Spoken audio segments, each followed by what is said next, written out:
Hello students, बहुत बहुत स्वागत है आपके इस चैनल के ऊपर। तो आज हम क्वेश्चन नंबर 11 करेंगे। इन फिगर 6.40, ये वाली फिगर है 6.40। E is a point on side C B produced of an isosceles triangle A B C with A B equal to A C. तो कह रहा है कि एक ए बी सी ट्राइंगल हमारे पास ए बी सी ये ट्राइंगल है और ई एक पॉइंट है जहाँ पर अगर हम इस साइड को आगे की तरफ लेकर जाते हैं तो यहाँ पर दोनों साइड जो है आपस में ज्वाइन होती है जब हम ई एफ को ए सी के ऊपर परपेंडिकुलर ड्रॉ करेंगे। ओके जी। इसी तरीके से जो ए डी है वो परपेंडिकुलर है बेटा बी सी के ऊपर। तो हमें यह प्रूव करना है कि जो ट्राइंगल ए बी डी है वो सिमिलर होगा ई सी एफ के।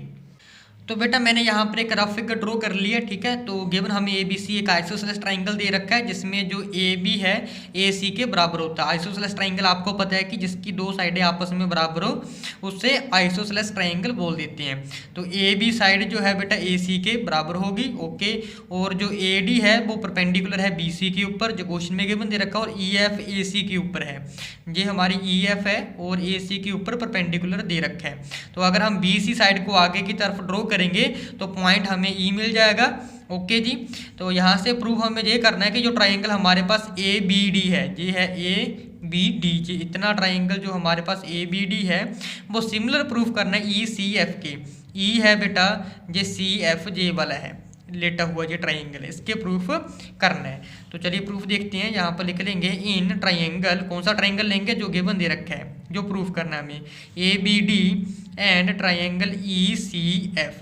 तो अगर बेटा ध्यान से देखोगे ई एफ सी में जो एफ वाला एंगल है वो हमारा 90 डिग्री का है, और ट्राइंगल हम ए बी डी में देखेंगे तो एंगल डी जो है ये 90 डिग्री का है। तो ये दोनों एंगल एक दूसरे के बराबर आ गए हैं। तो हमें लिखना कैसे है, एंगल ए डी बी।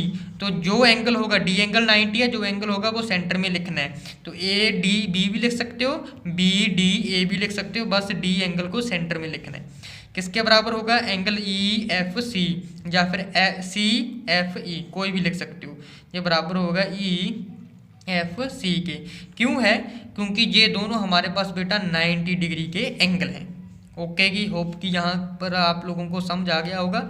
तो उसके बाद अगर हम ट्राइंगल देखेंगे बेटा ई एफ सी, इसमें सी वाला जे वाला जो है एंगल है, और ए बी डी ट्राइंगल में जे बी वाला ट्राइंगल है, ये दोनों एक दूसरे के बराबर होंगे। क्यों बराबर होंगे भाई, ये इसीलिए एक दूसरे के बराबर होंगे क्योंकि जो हमारे पास ट्राइंगल ए बी सी है इसमें A B side A C side के बराबर है, आइसोसेलेस ट्राइंगल है, ओके। तो इक्वल साइड के अपोजिट एंगल हमेशा बराबर होते हैं। तो जे ए बी साइड जो है इसके अपोजिट एंगल सी है, जे एंगल, और ए सी जो साइड है इसके अपोजिट जे वाला एंगल बी एंगल है।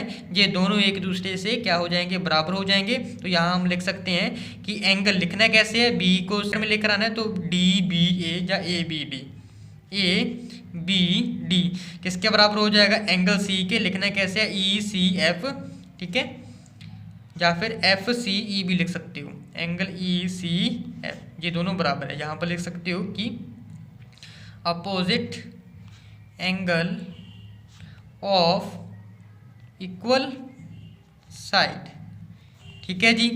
तो अब ये दोनों एंगल बराबर हैं तो यहाँ पर लिख सकते हैं कि bye angle similarity, bye angle similarity जो ट्राइंगल है हमारे पास बेटा ए बी डी वो सिमिलर हो चुका है ई सी एफ के, हेंस प्रूफ यही था।